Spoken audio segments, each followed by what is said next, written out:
in association with Biz Analyst by Khata Book.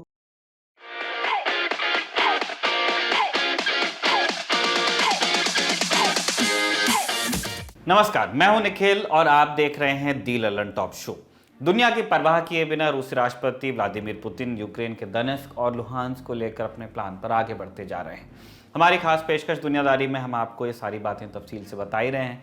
Putin के लिए ये अपनी और अपने देश की छवि को मजबूत करने की लड़ाई है और यूक्रेन के राष्ट्रपति वोलोदिमीर ज़ेलेंस्की के लिए ये नुकसान कम से कम करने की लड़ाई है। डैमेज कंट्रोल में है वो, लेकिन राष्ट्राध्यक्षों के फैसले खास से ज़्यादा आम लोगों की ज़िंदगियों को प्रभावित करते हैं और पुतिन के इस फैसले का एक सीधा असर भारत पर भी पड़ रहा है। हमने आपको 22 फरवरी के दी ललन टॉप शो में बताया था कि यूक्रेन, रूस और मध्य एशिया के कई देशों में भारत से छात्र पढ़ने के लिए जाते हैं, खासकर मेडिकल की पढ़ाई के लिए लोग जाते हैं। अब इन छात्रों को लेकर आपको हम जो भी बात बताएंगे उससे पहले इन छात्रों के बैकग्राउंड के बारे में आपको जानना बहुत ज़रूरी है। विदेश पढ़ने जा रहे हैं ऐसा सुनकर आपको लग सकता है कि ये बहुत धनी परिवारों के बच्चे हैं, बहुत रिसोर्सफुल लोग हैं, लेकिन ऐसा नहीं है। दर्शक जानते ही हैं कि भारत में मेडिसिन की पढ़ाई बहुत महंगी है। अगर आप चुनिंदा सरकारी कॉलेजेस में दाखिला नहीं ले पाते जिनमें सीट्स बहुत कम होती है तो 5 साल के कोर्स की फीस बड़े आराम से 1 करोड़ तक जा सकती है, ऊपर भी जा सकती है। और इसमें हमने डोनेशन नाम के फ्रॉड का खर्च नहीं जोड़ा है। अब इतने पैसे सभी परिवारों के पास होते नहीं है, बच्चे उनके भी हैं जो डॉक्टर बनना चाहते हैं, तो वो कुछ सस्ती पढ़ाई की आस में, सस्ती मतलब कम महंगी, उस पढ़ाई की आस में मध्य एशिया और पूर्वी यूरोप के देशों में जाते हैं। इसके लिए इन्हें नीट में 50% से ऊपर का परसेंटाइल चाहिए होता है। इन देशों में मेडिसिन के 6 साल के कोर्स पर 30 लाख से 50 लाख तक का खर्च आता है, तो ये सस्ता है, पैसे बचाने के मंतव्य से बचा जाता है। ऐसे छात्रों की एक बहुत बड़ी संख्या यूक्रेन में भी पढ़ती है, रूस में भी पढ़ती है जिसने हमला किया है। ये बच्चे 6 साल तक यूक्रेन में पढ़ते हैं, फिर भारत आकर मेडिकल काउंसिल ऑफ इंडिया की परीक्षा देते हैं और तब ये भारत में प्रैक्टिस करने के पात्र बनते हैं। युद्ध और अस्थिरता सक्षम लोगों को भी परेशान कर सकती है। ये बच्चे तो बहुत ही टाइट बजट पर यूक्रेन में रह रहे हैं। दी ललन टॉप ने 1 हफ्ते पहले यूक्रेन में मेडिसिन की पढ़ाई कर रहे छात्रों से बात की थी। तब छात्रों ने कहा था कि अभी माहौल ठीक है, क्योंकि ज़्यादातर पश्चिमी यूक्रेन में बसे हुए छात्र थे, हमला पूर्व से हुआ है। यूक्रेन की राजधानी कीव स्थित भारतीय दूतावास ने सभी भारतीय नागरिकों, खासतौर पर छात्रों को अस्थायी रूप से यूक्रेन से चले जाने को कहा है। दूतावास ने इस बात के साथ ये जोड़ा है ज़रूर कि जिनका यूक्रेन में रुकना ज़रूरी ना हो वही ऐसा करें, लेकिन भारत में छात्रों के माता पिता जो खबरें देख रहे हैं टीवी पे, उनके लिए ये अगर और मगर का मुद्दा नहीं है, उनका बच्चा है वहाँ पे। यूक्रेन की संसद ने आम नागरिकों को भी आत्मरक्षा के लिए हथियार उठाने की इजाज़त दी है। दूसरी तरफ रूस की तैयारी भी लंबी है, जल्दी वापस जाने की उसमें तो है नहीं वो लोग। ऐसे में माता पिता किसी भी तरह अपने बच्चों को अपने पास बुला लेना चाहते हैं। अब इन बच्चों के सामने कई तरह की समस्याएं एक एक करके बताते हैं। सबसे फौरी समस्या और एक बड़ी समस्या पैसे के हिसाब से आप देखें तो टिकट की है। कीव से दिल्ली तक का किराया कुछ एयरलाइंस ने 60,000 तक भी लिया है। फिर ऐसा भी नहीं है कि छात्र भारत आकर रुक ही जाएंगे। ज़्यादातर बच्चे अपनी पढ़ाई के बीच में हैं, 1 से 6 साल तक करना है तो वो लोग इस कोर्स के बीच में कहीं हैं और उन्हें वापस जाकर परीक्षाएं देनी है जो उनकी डिग्री के लिए ज़रूरी हैं। दी ललन टॉप ने कीव की बोगोमोलेत्स नेशनल मेडिकल यूनिवर्सिटी में 3rd ईयर के छात्र महमूद हसन चौधरी से बात की है। महमूद ने हमें बताया कि छात्रों को इस बात की भी चिंता है कि जून में होने वाली क्रॉक 1 और क्रॉक 2 परीक्षा होगी कि नहीं। तीसरे और छठे साल में होने वाली ये परीक्षाएं डिग्री और प्रैक्टिस की पात्रता के लिए बहुत ज़रूरी हैं। अगर ये परीक्षा होती है तो इसके लिए छात्रों को वापस जाना पड़ेगा और जाने में हुआ खर्च इनका बजट बिगाड़ेगा। ये सोचिए ना, ये 2 टिकट जो अभी आने और जाने के, ये उन्होंने फैक्टर इन नहीं किए थे जब वो प्लान बना रहे थे। फिर ये भी तय नहीं कि परीक्षाएं वक्त पर होंगी, वक्त पर अगर होती हैं तो कहाँ होंगी, टलती हैं तो कितना टलेंगी।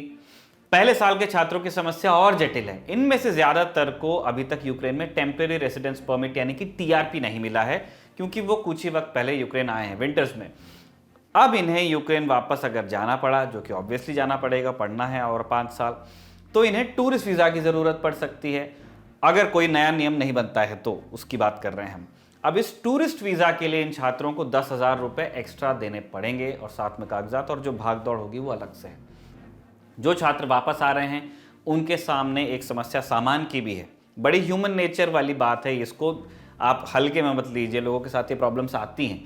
कीव में 2 कमरों वाले फ्लैट का किराया 30,000 रुपये तक पड़ता है भारतीय मुद्रा में। छात्र पहले लंबी छुट्टियों के लिए आते थे तो कभी कभार घर छोड़ दिया करते थे जब उनकी लीज पूरी हो रही होती थी, सामान किसी दोस्त के यहाँ रख देते थे। लेकिन इस बार ये हो रहा है कि सारे छात्र भारत वापस आ रहे हैं। ऐसे में छात्रों के सामने ये दिक्कत है कि सामान छोड़ें तो किसके पास। अगर घर नहीं छोड़ते हैं तो बिना रहे किराया भरना होगा और फिर वो आपका बजट ही बिगाड़ने वाला है। महमूद की बात गौर करने वाली है। युद्ध में जीवन और मृत्यु का प्रश्न होता है, इसमें जिंदा बचना एक लड़ाई है, लेकिन जिंदा बच जाने वालों के सामने एक और बड़ा युद्ध होता है, जिंदगी पटरी पर लाना। डिग्री, फ्लाइट, किराए का घर, वीजा और प्रैक्टिस की परमिशन ऐसा ही एक युद्ध है जो हजारों भारतीय छात्रों को अब लड़ना है, क्योंकि रूस और यूक्रेन में विवाद हो गया है। इन छात्रों को सकुशल भारत लाने के लिए भारत सरकार ने तैयारी भी शुरू की है। सामान्य फ्लाइट्स चल रही हैं, एक्स्ट्रा फ्लाइट्स लगाई गई हैं। फ्लाइट्स की संख्या पर जो प्रतिबंध पहले होता था वो हटा दिया गया है।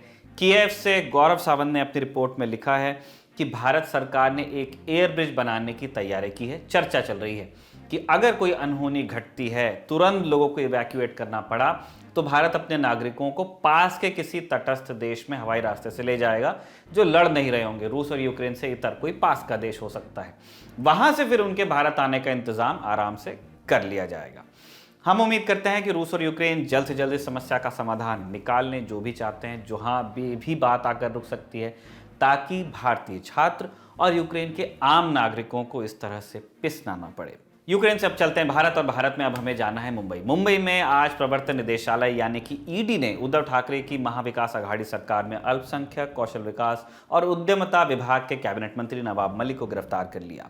ईडी ने जिस मामले में मलिक को गिरफ्तार किया है उसमें भगौड़े गैंगस्टर दाऊद इब्राहिम के खिलाफ भी जांच चल रही है। तफसील से हम बताने वाले हैं, लेकिन इस नाम की वजह से इस मामले की चर्चा खूब हो रही है। नवाब मलिक की गिरफ्तारी के बाद भाजपा ने उनके इस्तीफे की मांग की है। वैसे एनसीपी के कार्यकर्ता मुंबई में गिरफ्तारी के खिलाफ प्रदर्शन तो कर रहे हैं, लेकिन यह खबर भी आई है कि शिवसेना की तरफ से उद्धव ठाकरे एनसीपी सुप्रीमो शरद पवार के साथ बैठक कर सकते हैं। नवाब मलिक की चर्चा तब खूब हुई थी कुछ दिन पहले, आपको याद होगा, जब वो नारकोटिक्स कंट्रोल ब्यूरो के जोनल डायरेक्टर समीर वानखेड़े के खिलाफ काफी सारे बयान जारी कर रहे थे। तब नारकोटिक्स ब्यूरो ने एक क्रूज पर छापा मारा था मुंबई में ही। जो लोग आरोपी बनाकर गिरफ्तार किए गए थे उनमें शाहरुख खान के बेटे आर्यन खान भी थे। उन्हीं दिनों नवाब मलिक के निशाने पर देवेंद्र फडणवीस भी आ गए थे, एक्स चीफ मिनिस्टर। आज जाकर नवंबर में देवेंद्र फडणवीस ने भी दावा किया था कि अब वो नवाब मलिक की कथित गतिविधियों का पर्दाफाश करेंगे। फडणवीस ने तब कहा था कि मलिक के अंडरवर्ल्ड से ताल्लुक हैं। उन्होंने ये भी आरोप लगाया था कि मलिक ने अंडरवर्ल्ड से जुड़े लोगों से एक जमीन बेहद कम कीमत पर खरीदी है। फडणवीस के मुताबिक जमीन शाह वली खान से ली गई थी, जिसे मुंबई बम ब्लास्ट केस में उम्र कैद हुई थी। इस सौदे में सलीम पटेल भी था, जिसे फडणवीस ने हसीना पारकर का बॉडीगार्ड बताया था, और हसीना पारकर भगौड़े गैंगस्टर दाऊद इब्राहिम की बहन है। मलिक ने तब कहा था कि उन्होंने इन लोगों से जमीन नहीं खरीदी और न ही कोई कानून तोड़ा है। वैसे साफ करना जरूरी है कि ईडी ने सिर्फ मलिक पर कार्रवाई नहीं की है। ये केस है, इसमें काफी लोग इन्वॉल्व हैं। ईडी डी कंपनी यानी दाऊद इब्राहिम से जुड़े कई लोगों पर शिकंजा कसने में लगा है, क्योंकि इनके खिलाफ हाल ही में एनआईए ने एक मामला दर्ज किया है। वजह जो भी हो, मलिक की गिरफ्तारी ने एक बार फिर केंद्र बनाम विपक्ष वाली बहस को आग दे दी है। अब चलते हैं राजस्थान की तरफ। राजस्थान की सरकार ने आज 2022-23 के लिए बजट पेश किया। मुख्यमंत्री अशोक गहलोत के पास ये वित्त विभाग भी है, तो उन्होंने विधानसभा में बजट का भाषण भी पढ़ा। भाषण की शुरुआत में ही उन्होंने एक कविता पढ़ी, जिसके लिए श्रेय दिया पूर्व मुख्यमंत्री और बीजेपी की नेता वसुंधरा राजे को। सुनिए। ना पूछो मेरी मंजिल कहाँ है, ना पूछो मेरी मंजिल कहाँ है। वसुंधरा जी, आपसे मैंने प्रेरणा लेके बोलना सीखा है।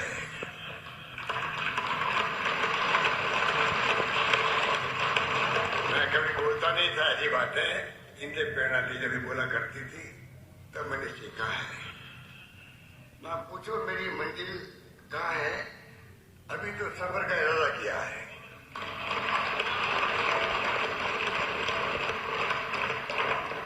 ना हारूंगा हौसला उम्र भर, ना हारूंगा हौसला उम्र भर, ये मैंने किसी से नहीं खुद से वादा किया है। तो इसके बाद अशोक गहलोत ने हिंदी में बजट भाषण पढ़ा। कुल 2 घंटे 56 मिनट का था, मतलब काफी लंबा।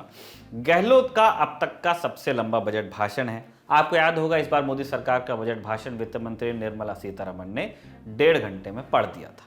तो उस लिहाज से गहलोत का बजट भाषण काफी लंबा था। भाषण के कुछ बड़े ऐलान अब आपको बताते हैं जिनकी चर्चा चल रही है। पहला, राजस्थान सरकार के कर्मचारियों की पुरानी पेंशन योजना फिर से बहाल कर दी गई है। सबसे ज्यादा चर्चा इस ऐलान पर हो रही है और चर्चा के गहलोत सरकार की तारीफ भी हो रही है साथ में। इसे सरकारी कर्मचारियों के लिए एक सौगात कहा जा रहा है। अब ये पेंशन योजना क्या है, इस बारे में गहलोत के बजट भाषण में 126 नंबर का एक बिंदु है, वो शब्दशः आपको बताते हैं, सरकारी भाषा है, सुनिएगा। विभिन्न राजकीय विभागों में 30-35 वर्षों से कार्यकर जन सेवा करने के उपरांत सेवानिवृत्त होने वाले कार्मिकों की वृद्धावस्था में सार संभाल की जिम्मेदारी उठाने की दृष्टि से सरकार उन्हें सेवानिवृत्ति के बाद पेंशन उपलब्ध कराती आई है। किंतु वर्ष 2004 के बाद सरकार में भर्ती कार्मिकों के लिए नेशनल पेंशन स्कीम यानी एनपीएस के अंतर्गत कॉन्ट्रीब्यूटरी पेंशन का ही प्रावधान किया गया। पेंशन के लगातार बढ़ते वित्तीय भार को कम करने की दृष्टि से ऐसा कदम उठाया गया होगा, लेकिन इस नवीन पेंशन स्कीम के कारण अभी से ही कार्मिकों में सेवानिवृत्ति के उपरांत वृद्धावस्था में जीवन यापन के लिए भारी असुरक्षा का भाव उत्पन्न हो गया है, जो कि हमारे लिए चिंता का विषय है। हम सभी जानते हैं कि सरकारी शासन से जुड़े कर्मचारी भविष्य के प्रति सुरक्षित कर लें, तभी वे सेवा काल में सुशासन के लिए अपना अमूल्य योगदान दे सकते हैं। इसीलिए 1 जनवरी 2004 और इसके पश्चात नियुक्त हुए समस्त कार्मिकों के लिए भी आगामी वर्ष से पूर्व पेंशन योजना यानी ओपीएस लागू करने की घोषणा करता हूं। ये करता हूं इसलिए आया क्योंकि अशोक गहलोत खुद ये बात कह रहे थे। ये बात कही गई है बजट भाषण में, हालांकि अभी तक इस योजना पर पूरी स्पष्टता नहीं। ऑब्वियसली अभी तो ऐलान है। हमने कई लोगों से इस फैसले को समझने की कोशिश की। कुछ का कहना है कि पेंशन स्कीम में 2004 के बाद से कर्मचारियों का जितना पैसा कट रहा था, मतलब एनपीएस में कंट्रीब्यूशन जो था, अब वो वापस मिल जाएगा और आगे से कटना बंद हो जाएगा। अगर ऐसा होता है तो कर्मचारियों के अकाउंट में कटा हुआ पैसा वापस आएगा और आगे से एनपीएस कटना बंद होगा तो उनकी तनख्वाह में भी इजाफा होगा। लेकिन क्या नियम ऐसा ही है, ये कहना अभी मुमकिन नहीं है। कि वो जो निटी ग्रिटीज जो राजस्थान सरकार बनाएगी उनकी जानकारी अभी आना बाकी है। जब सरकार की तरफ से इस बारे में स्पष्ट नियम बन जाएंगे तब हम आपको बताएंगे। बढ़ते हैं अगले ऐलान की तरफ। देश में घरेलू बिजली मुफ्त करने की चर्चा बहुत होती है। आज गहलोत ने इस तरफ एक घोषणा की। कहा कि अगले साल से 100 यूनिट प्रति माह तक बिजली उपभोग करने वाले उपभोक्ताओं को 50 यूनिट तक बिजली फ्री मिलेगी। यानी जो उपभोक्ता 100 यूनिट वाले स्लैब में आते हैं उनके लिए 50 यूनिट फ्री हो जाएंगी और सिर्फ 50 यूनिट का पैसा देना पड़ेगा। इसके अलावा जिनके घरों में 100 यूनिट प्रति माह से ज्यादा बिजली खर्च होती है वहां 150 यूनिट तक 3 रुपए प्रति यूनिट की सब्सिडी दी जाएगी। अभी राजस्थान देश के उन राज्यों में है जहां बिजली सबसे महंगी मिलती है, तो इस लिहाज से गहलोत की नई योजना थोड़ी राहत भरी कही जा सकती है। शिक्षा के क्षेत्र में भी कई घोषणाएं गहलोत ने की है। राजस्थान में अभी Mahatma Gandhi English medium school चलते हैं, हालांकि इनकी संख्या बहुत कम है। अब शहरी और ग्रामीण क्षेत्रों में 1-1 हजार इंग्लिश मीडियम स्कूल शुरू करने का ऐलान किया गया है। इसके अलावा रीट परीक्षा को लेकर भी बजट में एक ऐलान है। रीट यानी राजस्थान में सरकारी टीचर बनने की परीक्षा में गड़बड़ी को लेकर काफी बवाल पिछले दिनों चला है, जिसके बाद सरकार ने परीक्षा रद्द भी कर दी थी। अब सीएम गहलोत ने बजट भाषण में बताया है कि जुलाई 2022 में रीट की परीक्षा करवाया जाना प्रस्तावित है। नए सिरे से होने वाली इस परीक्षा के लिए पुराने अभ्यर्थियों से आवेदन शुल्क नहीं लिया जाएगा। रीट परीक्षा में पदों की संख्या 32,000 से बढ़ाकर 62,000 कर दी गई। स्वास्थ्य के क्षेत्र में बड़ा ऐलान यह है कि गंभीर बीमारियों के इलाज के लिए हर परिवार के लिए सरकार की तरफ से 10 लाख रुपए तक का बीमा होगा। इसके लिए राजस्थान में चिरंजीवी योजना चल रही है जिसमें 5 लाख तक का बीमा है। इसी को बढ़ा के अब 10 लाख कर दिया जाएगा। एक बड़ा ऐलान पर्यटन को लेकर हुआ। पर्यटन सेक्टर को उद्योग का दर्जा दे दिया गया है। प्रदेश को 700 करोड़ का लाभ मिलेगा, रियायतें और अनुदान मिल सकेगा। पर्यटन विकास कोष की राशि को बढ़ाकर 1000 करोड़ कर दिया गया है। पर्यटन विकास के लिए प्रत्येक जिले में 2 नए पर्यटन स्थल विकसित होंगे। तो ये कुल मिलाकर राजस्थान के बजट की बड़ी घोषणाएं हैं। आमतौर पर राज्यों के बजट पर नेशनल मीडिया में इतनी बात नहीं होती है, राजस्थान जैसे राज्यों की तो बिल्कुल कम। लेकिन कई बड़े ऐलानों की वजह से इस बार अशोक गहलोत के बजट को लेकर खूब बस है, मीडिया में भी और सोशल मीडिया पर भी। अब चलते हैं चुनावी राज्यों की तरफ। यूपी में आज चौथे चरण की वोटिंग थी। 59 विधानसभा सीटों पर मत पड़ रहे थे। शाम 5 बजे तक 57.45% वोटिंग दर्ज कर ली गई थी। अगर सबसे ज्यादा वोटिंग वाले इलाकों की बात करें तो पीलीभीत में हुआ था। 3 बजे तक की बात कर रहा हूं मैं, इसमें सबसे ज्यादा वोट पड़े थे और था वो परसेंटेज 54.83%। लखीमपुर में 52.92% वोट पड़े थे, तो ये दूसरे नंबर पर रहा। अब आते हैं 5वें चरण पर, जिसके लिए सभी पार्टियां प्रचार में जुटी हैं। आज प्रधानमंत्री मोदी ने यूपी में अपनी रैली में कहा कि पहले की सरकारों ने बेटियों की परेशानियों पर आंखें मूंद ली थी, उन्हें मुस्लिम बेटियों की चिंता नहीं थी। सुनिए। मेरी मुस्लिम बेटियों बहनों को छोटे छोटे बच्चे लेकर के पिता के घर लौटना पड़ता था। तब तुम्हें परिवार का दर्द क्यों समझ नहीं आया। हम परिवार वाले नहीं हैं, लेकिन हर परिवार के दर्द को पहचानते हैं, क्योंकि पूरा हिंदुस्तान हमारा परिवार है, पूरा उत्तर प्रदेश मेरा परिवार है, आप सब मेरे परिवार के हैं। आपने वोट बैंक की वजह से इन लोगों ने मुस्लिम बेटियों के जीवन की पहाड़ जैसी दिक्कतों को देखने की भी फुर्सत नहीं थी, नजरअंदाज कर दिया। ये हमारी ही सरकार है जिसने इन मुस्लिम बहनों को 3 तलाक के दुष्चक्र से मुक्त किया है। और साथियों, आप ये भी समझिए, कुछ लोग बहुत बड़ी गलती करते हैं। ये सिर्फ बेटियों को सुरक्षा देता है ऐसा नहीं है, ये उन मुस्लिम बेटियों के पिता को भी सुरक्षा देता है, ये मुस्लिम बेटियों के भाई को भी सुरक्षा देता है, ये मुस्लिम बेटियों की माता को भी सुरक्षा देता है, क्योंकि बड़े अरमानों के साथ बेटी की शादी करा करके ससुराल भेज रहे माँ बाप, जीवन में कितना बड़ा आनंद और संतोष होता है। लेकिन वही बेटी 5-10 साल के बाद 3 तलाक 3 तलाक 3 तलाक सुन के जब घर लौट आती है, आप कल्पना कर सकते हैं उस बेटी के बाप पर कितनी बीतती होगी, उस बेटी के मां पर कितनी बीतती होगी, उस बेटी के भाई को कितना दर्द होता होगा। तुम परिवार वाले हो, अरे तुम्हें तो इस दर्द का पता चलना चाहिए था, तुम्हें नहीं चला, क्योंकि तुम्हें सिर्फ बैलेट बॉक्स ही दिखता है, तुम्हें किसी की जिंदगी नहीं दिखती है। आज एक खबर अखिलेश यादव की मुलाकात वाली तस्वीर से भी आई। बीजेपी नेता रीता बहुगुणा जोशी के बेटे मयंक जोशी ने अखिलेश यादव से मुलाकात की थी। अखिलेश ने इस मुलाकात को शिष्टाचार भेंट बता दिया, लेकिन सियासी गलियारों में अटकलें होने लगी कि क्या बीजेपी नेता के बेटे समाजवादी पार्टी में शामिल होने वाले हैं, क्वेश्चन मार्क। चुनाव के बीच हर मुलाकात के मायने ढूंढे जाते हैं, कोई भी मुलाकात यूं ही नहीं होती, तो मुमकिन है कि मयंक जोशी भी समाजवादी पार्टी में जाने का ऐलान कर दें। मुमकिन है, किया है, हम नहीं कह रहे। 5वें चरण में मणिपुर की 60 सीटों पर भी चुनाव है। वहां आज गृह मंत्री अमित शाह चुनाव प्रचार के लिए गए थे। उन्होंने अपनी रैली में कहा कि हम 5 साल दे दीजिए हमें, जिसके साथ चर्चा करके ऐसी स्थिति बनाएंगे कि कोई भी युवा हथियार नहीं पकड़ेगा। वैसे मणिपुर में पिछले 5 साल से बीजेपी की सरकार है, केंद्र में भी बीजेपी की सरकार है। खैर, बढ़ते हैं आगे। अब बात हिजाब मामले की। कर्नाटक हाईकोर्ट में हिजाब मामले पर आज भी सुनवाई चल रही है, आज भी सुनवाई हुई और आज चीफ जस्टिस की अहम टिप्पणी आई। उन्होंने कहा कि जहां जहां यूनिफॉर्म लागू है वहां मानना पड़ेगा आपको यूनिफॉर्म को। कल फिर इस मामले पर हाईकोर्ट में सुनवाई होगी।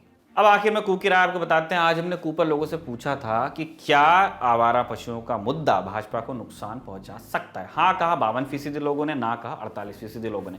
अगर आप भी कू पर हमारे पोस्ट का हिस्सा बनना चाहते हैं तो कू पर दिल टॉप को फॉलो कर लीजिए। हम कू पर आपसे अलग अलग मुद्दों पर आपकी राय मांगते रहेंगे। तेज तेज इसलिए पढ़ रहा हूँ क्योंकि मैं रोज बताता हूँ आपको कि मैं राय मांगने वाला हूँ। वैसे अगर आप अपनी राय हमें देना ही चाहते हैं तो आप हमें कमेंट बॉक्स या #LTShowOnCoo के साथ कू करके भी बता सकते हैं, हम उसे भी दी ललन टॉप शो में शामिल करेंगे।